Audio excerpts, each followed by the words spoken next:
आज हम लोग क्लास 5 का हिंदी पाठ्य पुस्तक पल्लव में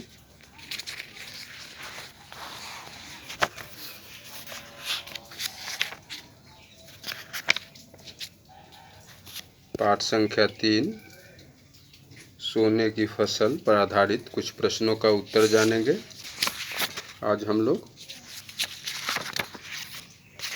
च में दिए गए प्रश्नों का उत्तर जानेंगे।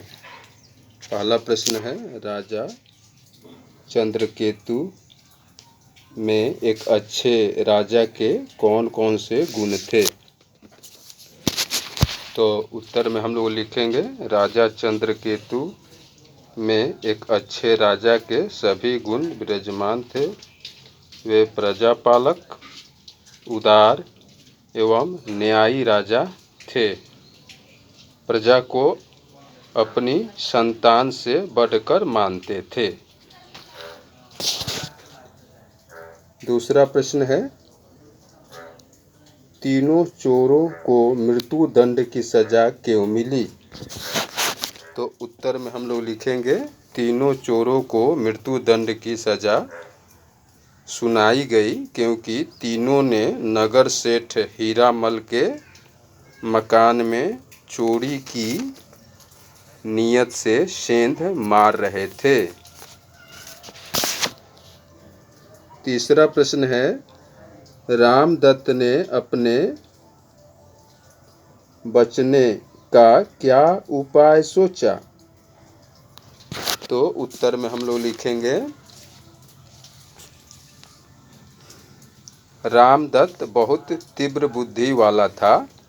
उसने फांसी से बचने का उपाय सोचा। उसने राजा चंद्रकेतु के सामने उपस्थित होकर बोला कि हुजूर, मैं सोने की खेती करने की कला जानता हूँ। मेरे मरने के बाद यह कला सदा के लिए समाप्त हो जाएगी। अतः मैं फांसी चढ़ने से पूर्व आपको सोने की फसल उगाने की विधि बतला देना चाहता हूँ।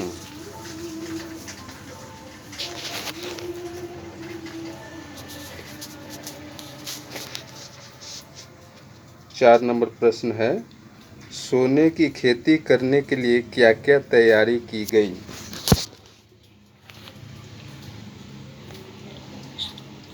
उत्तर में हम लोग लिखेंगे, सोने की खेती करने के लिए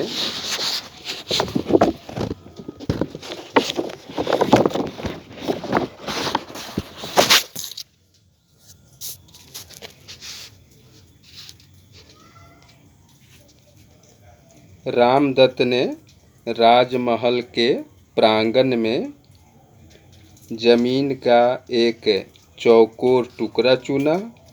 उस टुकड़े को 9 दिनों तक 9 ब्राह्मणों द्वारा सोने के हल से जोता गया।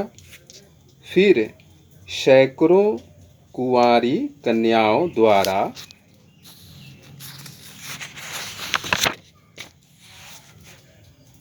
स्वर्ण कलशों में गंगा जल भरकर उसे सींचा गया। राज जौहरी को आदेश हुआ कि वह सोने के छोटे छोटे टुकड़ों को बीज की शक्ल देकर तैयार करे।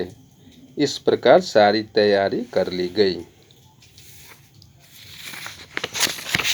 और अब पांचवा प्रश्न है, खेत तैयार हो जाने पर रामदत्त ने क्या कहा? तो उत्तर में हम लोग लिखेंगे, खेत तैयार हो जाने पर रामदत्त ने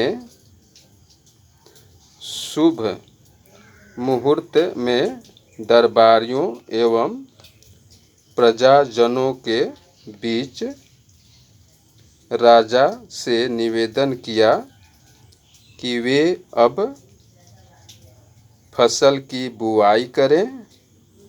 साथ ही साथ उसने यह भी कहा कि अगर किसी ने जीवन में एक बार भी कुछ न चुराया हो तभी उसके द्वारा सोने की फसल उगेगी, अन्यथा सारा प्रयत्न बेकार चला जाएगा।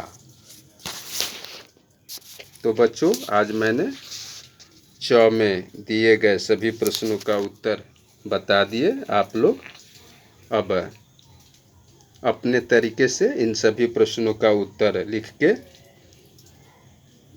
याद कर लेंगे। Okay, so now I am ending this period. Thank you, bye bye.